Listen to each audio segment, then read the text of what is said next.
Hello. Hai guys, saya King. Selamat datang ke Luar Lita.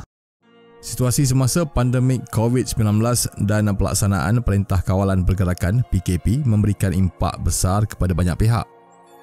Penganjuran acara sukan termasuk permotoran masih tidak dibenarkan. Jadi mereka yang bergantung pendapatan dengan sukan bermotor sudah tentu amat terkesan dengan keadaan itu. Ini termasuklah dua bekas pelumba Moto2 negara, Azlan Shah Kamaruzaman dan Ramdan Rosli. Mereka terpaksa bekerja sambilan di sebuah kilang minuman selepas hilang punca pendapatan utama akibat PKP.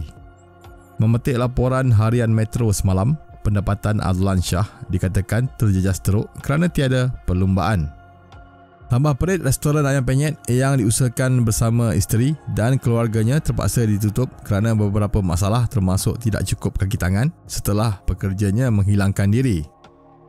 Juara kejuaraan motosikal Asia AARC 2019 itu juga belum menandatangani kontrak dengan pasukan One SOX TKKR disebabkan tidak pasti bila perlumbaan Cup Prix akan bermula kerana penganjuran acara sukan masih tidak dibenarkan. Menurut Azlan Shah atau lebih dikenali sebagai Waklan, dia tidak memilih pekerjaan dan sanggup melakukan apa sahaja kerja pada masa sekarang selepas sumber pendapatan utamanya terjejas teruk kerana tidak dibenarkan berlumba. Kosong tanpa ada pendapatan tetap membuatkan saya perlu mencari jalan untuk mendapatkan sumber kewangan. Selagi mampu saya akan berusaha, katanya. Waklan turut meluahkan rasa kecewanya terhadap kerajaan kerana tidak mengiktiraf pelumba sebagai atlet yang layak menerima imbuhan atas jasa mereka kepada negara. Nak harapkan kerajaan susah nak cakap, kami bukan dianggap atlet pun yang boleh mengharapkan bantuan kerajaan.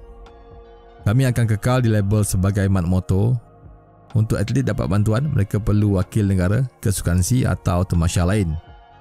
Saya memang tidak pernah minta bantuan sebab dah tahu jawapan yang akan diberikan mereka, katanya.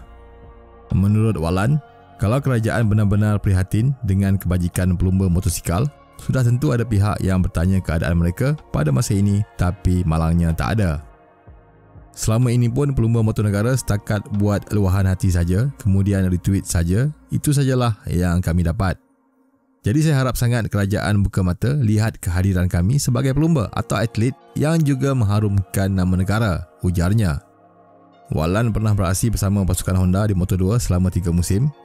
Walaupun sudah tidak beraksi di kejuaraan motosikal dunia, Azlan Shah masih lagi seorang pelumba yang dihormati di negara ini. PKP menyebabkan ramai penggiat sektor sukan termasuk permotoran menghadapi masalah kewangan disebabkan tiada acara perlumbaan. Apabila tiada perlumbaan, maka tiada pendapatan. Bukan setakat penganjur dan pengusaha fasiliti, malah pelumba dan semua yang terlibat, baik kru dan petugas, terjejas teruk. Keluhan mereka itu mendapat perhatian Menteri Belia dan Sukan, Datuk Seri Rizal American, Naina American. Beliau memaklumkan bahawa bakal ada sinar, bukan air sinar ni sinar harapan buat penggiat sukan dan rekreasi dalam masa terdekat meskipun PKP dilanjutkan di seluruh negara kecuali Sarawak sehingga 18 Februari ini. Rizal American telah pun membawa perkara itu ke mesyuarat sidang khas Majlis Keselamatan Negara MKN yang dipengerusikan oleh Perdana Menteri Tan Sri Muhyiddin Yassin. Menurut beliau, prosedur operasi standard SOP bersesuaian sedang dibincangkan bagi membolehkan aktiviti sukan dan rekreasi dianjurkan dalam tempoh PKP. Luar Lita berharap kerajaan khususnya Menteri Belia dan Sukan Datuk Seri Rizal American atau timbalannya Wan Ahmad Faisal Wan Ahmad Kamal dapat mempertimbangkan rayuan daripada Waklan. Pelumba negara yang pernah beraksi di pentas MotoGP juga mengharumkan nama negara walaupun MotoGP bukan pertandingan antara negara. Jadi harap ada tolak ansur dan timbang rasa ya. Okey, saya King. Jumpa lagi dalam video akan datang. Bye bye. Adios. Have a nice day.